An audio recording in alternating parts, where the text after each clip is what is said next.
さんこんにちは。アリンコチャンネルのアリンコです。本日どこに来たかと言いますと、久しぶりのグラスゴーに来ています。旦那が大学時代に過ごしていた町で、私も何年かぶり何度も行ったおすすめカフェやレストラン、ちょっぴり観光スポットもお伝えしていきたいと思います。この上にあるテネンツはグラスゴー出身のビールで、スパイシーなお味で結構ハマってるお味です。それではLet's get started。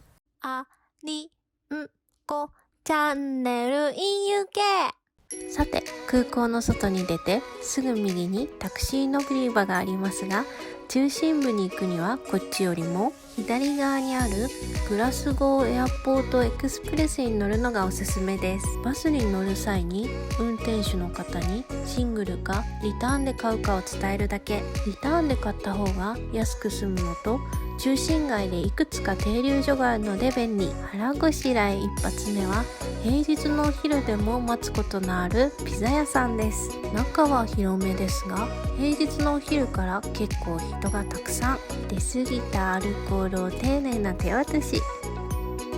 夜来てビールを飲みながらも良さげなお店。大きいですよね。一人一枚いつも食べるのは苦労してます。見た目は一緒だけど味が違うんです。生地がもちもちでとっても美味しい。今回行ったところがわかるように Google マップでリストを公開しました。紹介できなかったお店もあるので、概要欄からチェックしてみてくださいね。ちょっとした道もまたロンドンと違くて歩くのが楽しいです。グラスゴー大聖堂。中のステンドグラスが見たくて来てみたけど、入場制限していました。ネットで2時間後に予約をし、ぶらつくことに。ドクター風でも出てくるポリスボックスを発見。ここは本当におすすめのカフェ。なんといってもホワイトモカが本当に美味しい。一度飲むと病みつきになってしまうほど。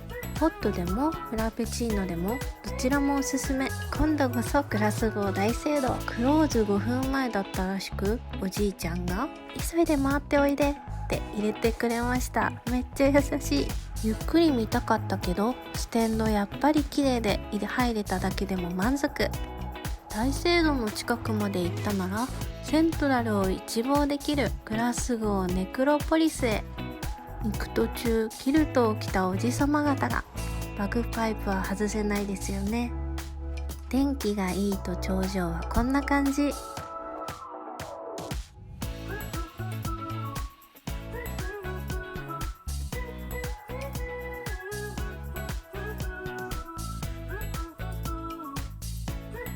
今回は行けなかったのですが、おすすめのフィッシュ&チップスのお店。こっちは4段で楽しめるなかなかないホットポットのお店。焼肉っぽいのと、一番上には蒸し器があって二重丸。火鍋といえばタレ作りが肝心なので、選べる方式も二重丸。もちろんその他食べ放題。ご飯紹介が連続だったので、ブギャナン通りを歩きつつ大好きなお店に行ってみます。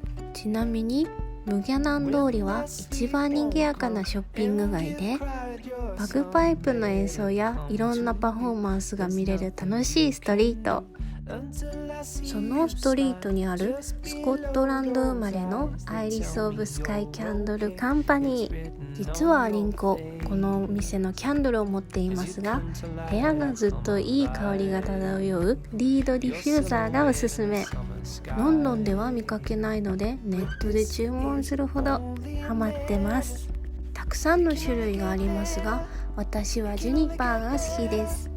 さて、ブギャナン通りに戻って駅方向に歩いていくと、美味しいステーキのお店があるのですが、予約がないと入れないところで、今回はしていませんが、とりあえず行ってみることに。熟成ステーキが本当に素晴らしかった思い出がありますが、結果やっぱり要予約が必要で今回は断念。ぜひ行ってみてくださいね。メニューが豊富なお手頃イタリアンレストラン、普通に美味しいです。グラスゴーはロンドンをギュッとコンパクトにした街。大体のお店などが徒歩圏内でとっても便利な街。今回はご紹介できませんでしたが、グラスゴーセントラル駅もおしゃれです。今回行けなかったおすすめのレストランやカフェもリストに載せたので要チェックです。あとは個人的にはまだ行けてないのですが、ハリーポッターのロケ地、歴史的建築物がかっこいいグラスゴー大学は今年中に行ってレポしたいと思っています。いかがでしたでしょうか。グラスゴー在住歴3年が選ぶおすすめ店10選でした。感想などコメント欄でお待ちしております。高評価、チャンネル登録もぜひお願いします。それではまた次の動画でお会いしましょう。See you soon!